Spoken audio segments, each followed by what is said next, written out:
Hello, and welcome to Digital Assessments. I'm Jennifer Engel, and I'm going to be talking to you about digital assessments and different tools that you can use to do digital assessments in your classroom.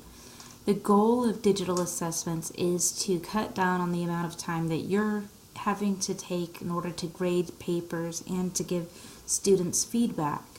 So that's a positive from the teacher's point of view. From the student's point of view, then digital assessments have the advantage of being interesting, kind of fun, and they afford them more immediate feedback as well. And that's of course going to be important for them to be able to see how they're doing and their progress on their learning. So in this presentation then, or in this module, then you're going to be starting off and just doing a couple of assessment questions to start off with, and then you'll be looking at our goals. And our goals are going to be just that you look at different types of assessments and do sort of a review of that, because if an assessment is not a very valuable assessment in a traditional sense, it's not going to be valuable in a digital format either. So it can serve your purpose well just to do a bit of a review about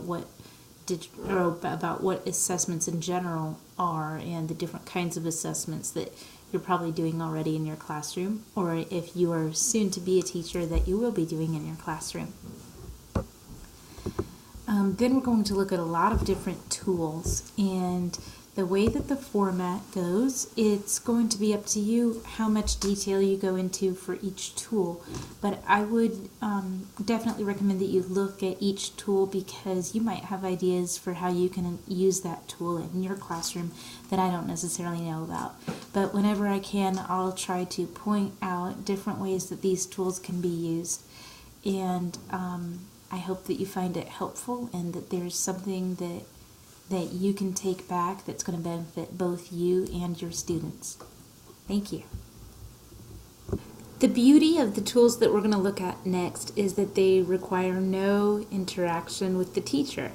And what you can do with these is you can have a group of students that you're working with in order to help them with something that maybe they need extra help with, and the rest of the class can still be doing an activity in which they're getting feedback to know if their answers are correct or incorrect.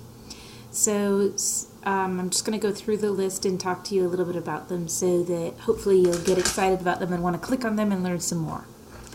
BrainPop has two different versions. The one that's linked to here is the version for grades 3 through 12, and it has a lot of different subjects including math, English, health, and it also has a Spanish version, so you can use it in the foreign language classroom as well. Or if you have English language learners, then you could just have them learn some of the science concepts in Spanish, if that might be easier for them to learn it first in their native language and then view it in English afterwards.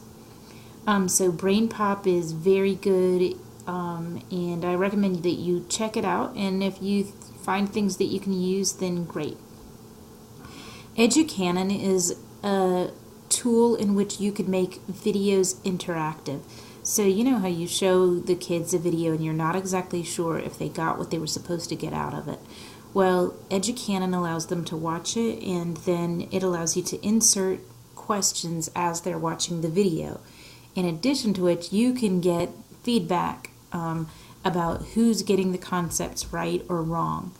And Educanon can also be used if you are showing them a video that might have some vocabulary words that you're not sure that they're going to get or not. Then you can do something like put in a question with the vocabulary word. Let's say the word is ubiquitous. Then you could put in a question immediately after and say, does ubiquitous mean appearing in many different places? And then for your other question options, you could just put, don't choose this one, don't choose this one, don't choose this one. And the kids might get a kick out of that, and they know they're getting a question right. But basically, you've just given them a definition in a more fun way. So that's Educanon.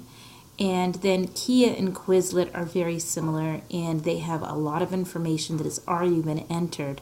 And so you can just go to them and then look up whatever your subject is, and then find there. It's basically online flashcards. So you can find a set of online flashcards that your kids can use.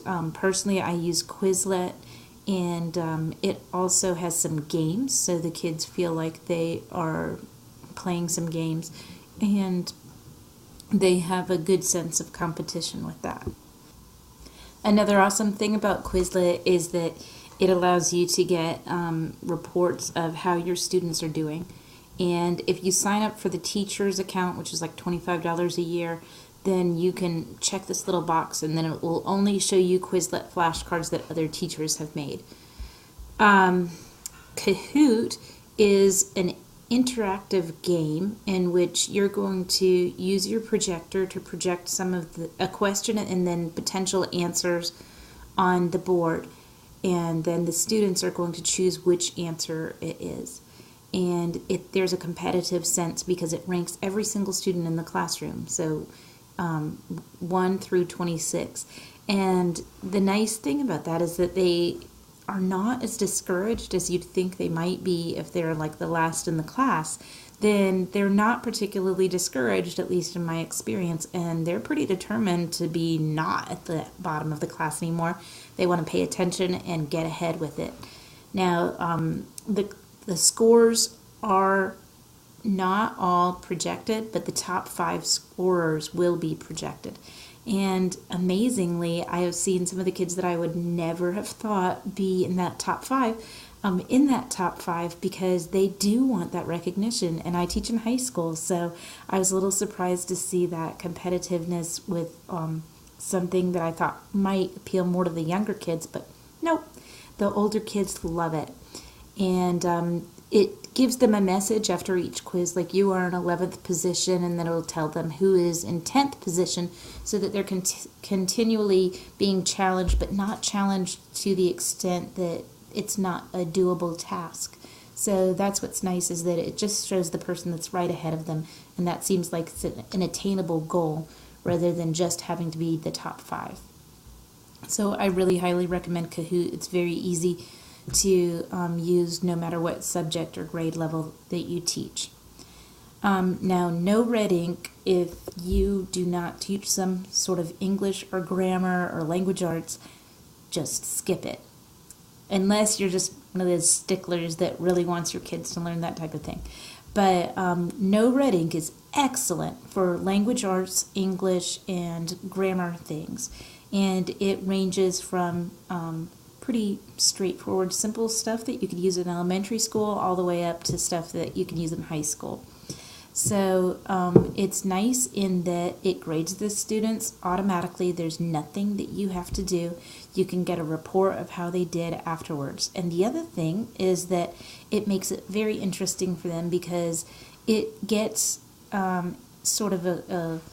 it has sort of a questionnaire at the beginning of what their interests are. So whatever the sentences are that they are having to insert the grammar points for are going to be sentences of interest to that person individually. So it's pretty awesome, and I hope that you check it out, and I hope that you find at least a few of these, if not all of them, helpful for you and for your students. Projector.